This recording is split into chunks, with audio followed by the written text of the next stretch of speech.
तो बच्चों आज हम व्याकरण का थर्ड पार्ट है पद परिचय, उसके बारे में अध्ययन करेंगे। अब जो ये पद परिचय है ये होता क्या है, सबसे पहले हमें इसकी परिभाषा का पता होना चाहिए।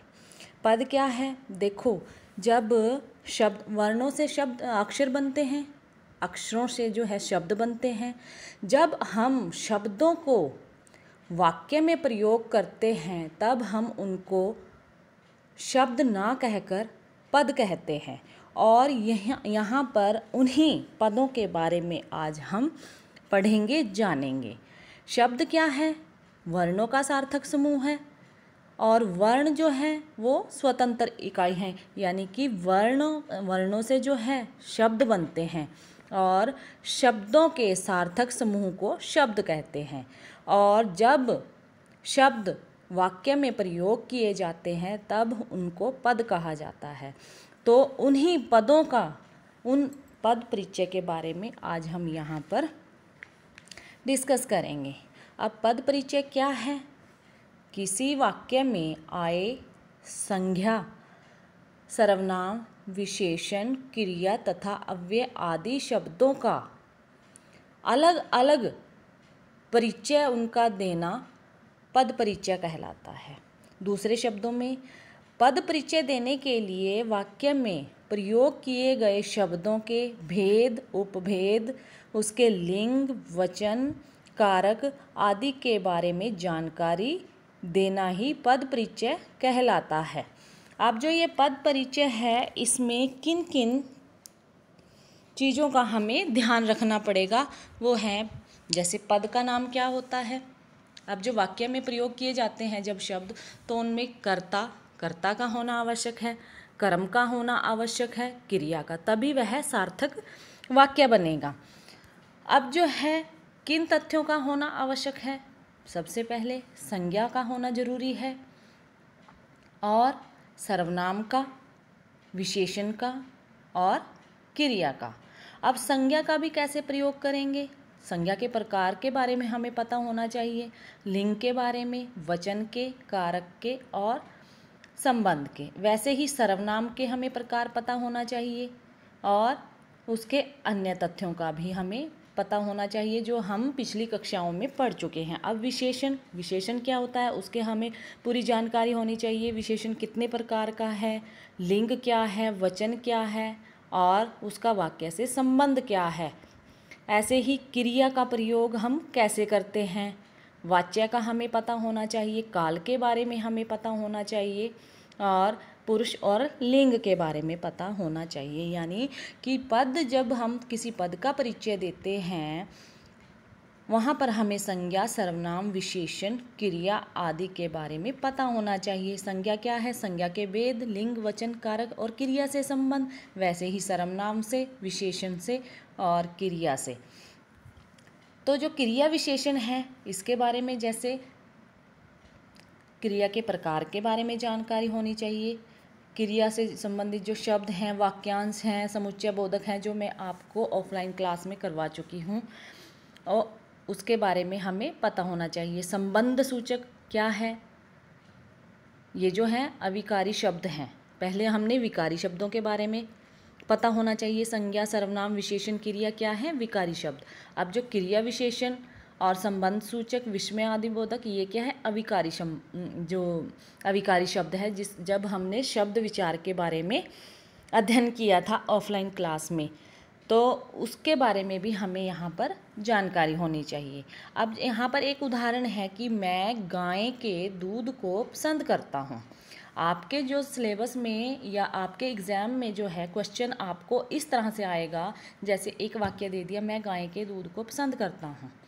अब जो है हमने वहाँ पर एग्जामिनर क्या करेगा, इनमें से किसी भी 2-4 पद का यानी शब्दों का, अब जो ये मैं गाय के दूध को हैं तो ये शब्द, लेकिन जब ये वाक्य में प्रयोग किए गए हैं तो यहाँ पर ये पद बन गए हैं। अब यहाँ हम जो है शब्द से इनको संबोधित नहीं करेंगे, यहाँ पर हम पद से इसको जानेंगे। अब जो ये वाक्य है, मैं गाय के दूध को पसंद करता हूँ, इसमें से एग्जामिनर क्या करेगा, अंडरलाइन कर देगा, जैसे मैं को, दूध को, पसंद को करता हूँ। ठीक है। अब मैं क्या है इसमें? कर्ता कारक है। और मैं जो है पुरुष है, पुरुष कौन सा है, उत्तम पुरुष है, एक वचन है। और लिंग जो है हम कंडीशन के अकॉर्डिंग डिफाइन करेंगे। अब करता हूँ तो इसका अर्थ है कि ये पुल्लिंग है, अगर करती हूँ होता तो यहाँ पर स्त्रीलिंग होता। तो इसका जो दूसरा उदाहरण हम समझेंगे वो है कि साहिल यहाँ 10वीं कक्षा में पढ़ता है। अब जो ये रेड जो पद हैं इनका हमें पद परिचय देना है। अब साहिल क्या है, संज्ञा है। संज्ञा कैसी है, व्यक्तिवाचक संज्ञा है। और लिंग कौन सा है, पुल्लिंग है। वचन कौन सा है, एक वचन है। और जो क्रिया का कर्ता है, यानी 10वीं कक्षा में पढ़ता है, क्रिया का कर्ता भी है और कर्म भी है, क्योंकि साहिल जो है वो स्वयं कक्षा में पढ़ता है। अब जो आगे जो रेड जो ये शब्द है, पद है, ये क्या है, इसका हमें परिचय देना है। यहाँ क्या है, क्रिया विशेषण है। क्रिया विशेषण कौन सा है, स्थानवाचक है। और क्या है, और आपको इसके बारे में अलग से सर्च करना है कि ये क्या है। आगे है हमारा कक्षा में पढ़ता है या था। अब जो है बात यहाँ जो है पुल्लिंग की हो रही है, तो ये जो है क्रिया का कर्ता है, एक वचन है और अधिकरण है। कक्षा में जो विभक्ति आई है वो यहाँ पर अधिकरण के कारण आई है। अधिकरण जब हम बोधक पढ़ेंगे, अधिकरण बोधक वाक्य के बारे में पढ़ेंगे, तो ये में जो विभक्ति है ये अधिकरण में आएगी। ठीक है, यहाँ पर क्रिया विशेषण का प्रयोग हुआ है। वैसे ही हम दूसरा जो है एक लेते हैं एग्जाम्पल कि परिश्रम के बिना धन प्राप्त नहीं होता। अब जो ये रेड हुए हैं पद, इनका हमें पद परिचय देना है। अब परिश्रम क्या है, परिश्रम जो है एक संज्ञा है। संज्ञा कौन सी है, भाववाचक, क्योंकि हमें गुण दोष का जो पता चलता है वो भाववाचक संज्ञा में पता चलता है। और जो है परिश्रम क्या है, लिंग कौन सा है, ये पुल्लिंग है, एक वचन है।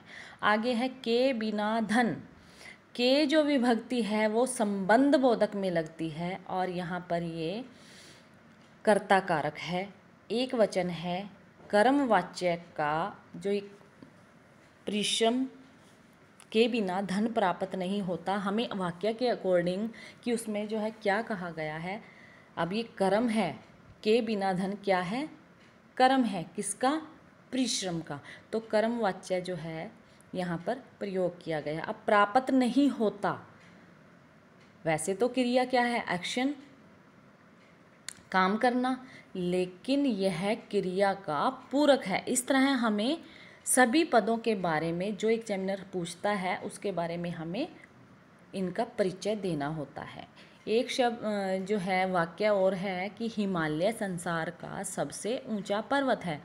अब हिमालय जो है क्या है, संज्ञा है। संज्ञा कौन सा है, व्यक्तिवाचक है, क्योंकि ये किसी व्यक्ति विशेष का नाम है। और हिमालय क्या है, पुल्लिंग है या स्त्रीलिंग, पुल्लिंग है, एक वचन है और कर्ता कारक है, इस वाक्य का कर्ता है। और दूसरा है पर्वत। पर्वत क्या है, ये भी संज्ञा है, लेकिन हिमालय जो है वो व्यक्तिवाचक है, लेकिन पर्वत जो है वो एक जो है जाति से संबंधित है, तो जातिवाचक संज्ञा है, पुल्लिंग है, एक वचन है। और यहाँ पर इस वाक्य में कर्म की तरह प्रयोग किया गया है जो है क्रिया है, यानी कि हिमालय संसार का सबसे ऊंचा पर्वत है जो है यहाँ क्रिया है। और क्रिया को इन्होंने वास्तविक रूप से में तो जैसे हम करता है, पढ़ता है, जाता है, ये सब क्रिया होती है, लेकिन है जो है यहाँ क्रिया का कर्ता है। और ये किससे संबंधित है, हिमालय से। वैसे ही एक और वाक्य है, लोग धीरे धीरे उस संकरे रास्ते की ओर बढ़े।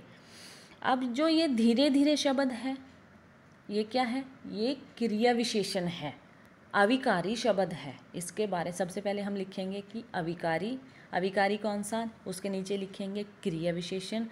अब जो क्रिया विशेषण में भी आगे सब पार्ट होते हैं कि स्थानवाचक है, क्रियावाचक है या रीतिबोधक है। इस तरह ये जो धीरे धीरे है ये क्या है, एक रीतिबोधक है। वैसे ही संक्रे का हम पद परिचय देंगे कि संक्रा क्या है, विशेषण है, किसी की विशेषता है और गुणवाचक है। क्रिया विशेषण तो है लेकिन कौन सा है, गुणवाचक है, एकवचन है, पुल्लिंग है। अब रास्ते क्या है, रास्ता जो है, वैसे तो रास्ता अगर हम इस जो वाक्य से रास्ते शब्द हटा देते हैं तो इसका कोई मीनिंग नहीं रह जाता। तो ये जो है संक्रे जो शब्द है विशेषण है और विशेषण का जो विशेष्य कौन है, रास्ते। तो आगे है बड़े। बड़े क्या है, वैसे तो बढ़ना क्रिया है लेकिन यहाँ पर बड़े शब्द का प्रयोग किया गया है। इट मीन्स कि ये क्रिया की विशेषता है।